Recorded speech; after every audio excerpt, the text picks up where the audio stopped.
So let's talk about arthroscopic Latarjet, and my talk will be about the use of suture button fixation for the coracoid bone block, and I want to show you that it's a safe and reliable alternative to the screw fixation.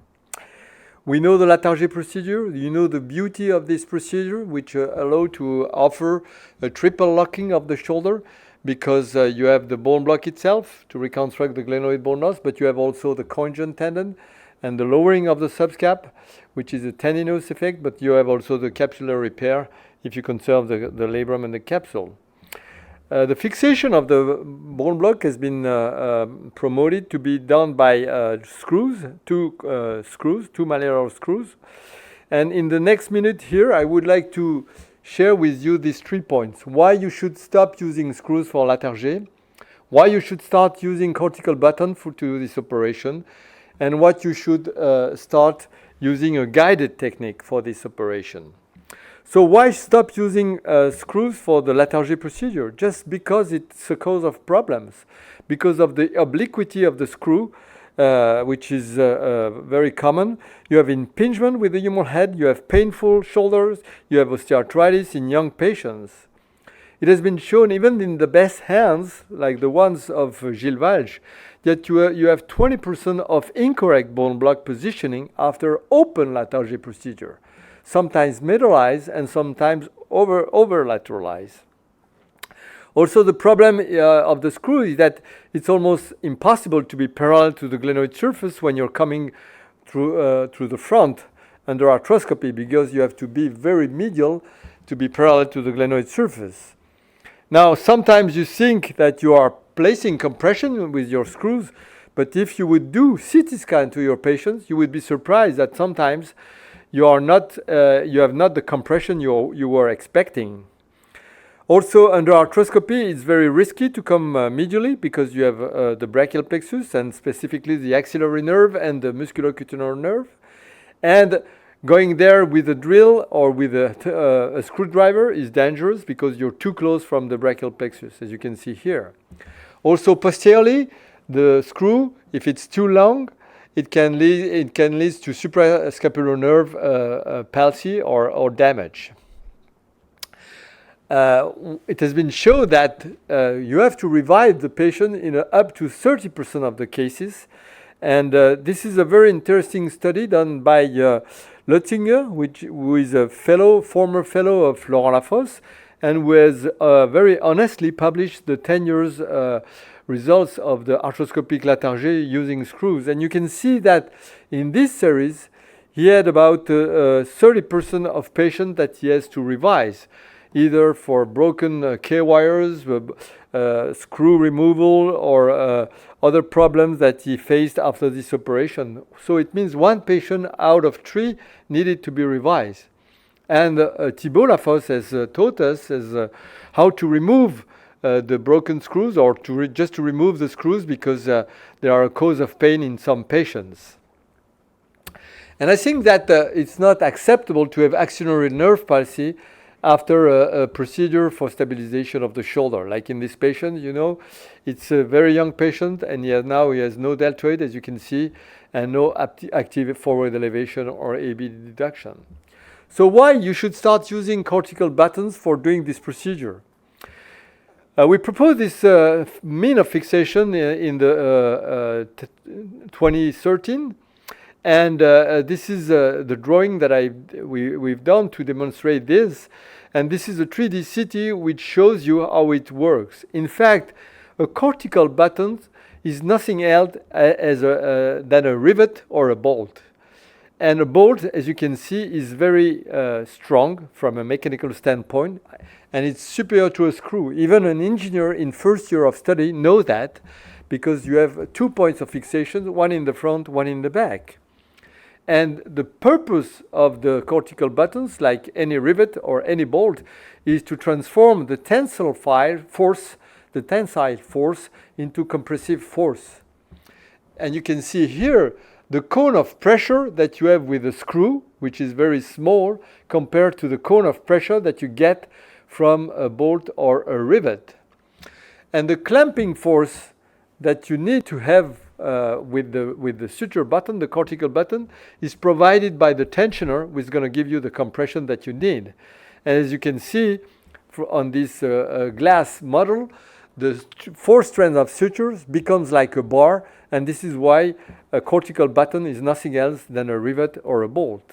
And from a mechanical standpoint, it is at least equal or superior to the screws.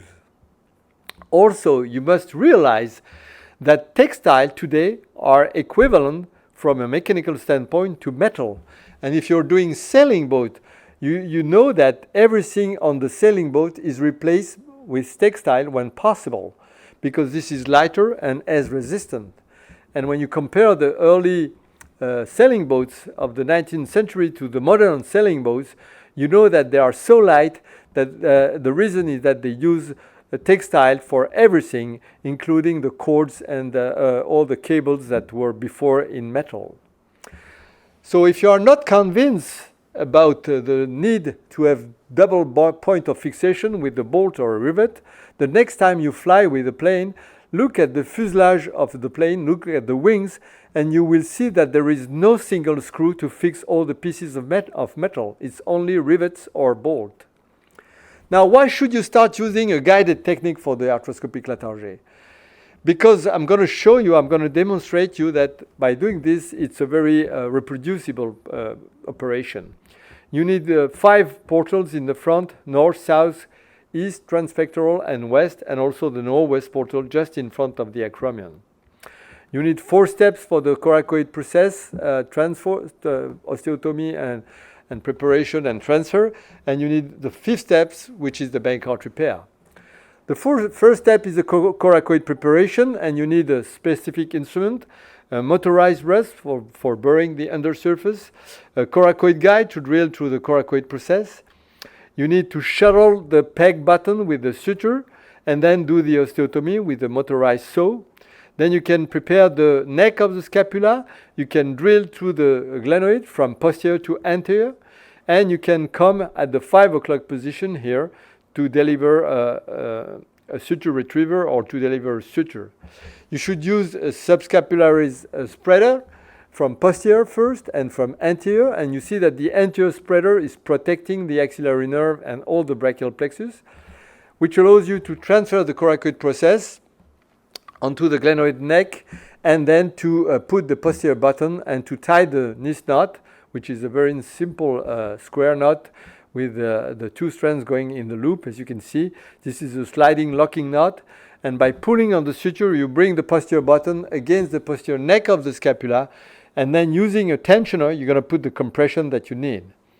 This is summarized here on this animation. Preparation of the coracoid, drilling of the coracoid, osteotomy of the coracoid, preparation of the glenoid neck, drilling of the glenoid, spreading the subscapularis, splitting the subscapularis from the front, also making a window through the muscle to bring the coracoid process, and then placing the posterior button before you tying the Nice knot, and you put the compression with the tensioner, and then you can add 3 additional knots to lock the construct, as you can see here. So it's a very simple and reproducible procedure, and why you should not wait to start this procedure with this guiding instrumentation and cortical button is because it's almost impossible to have misplacement of the bone block.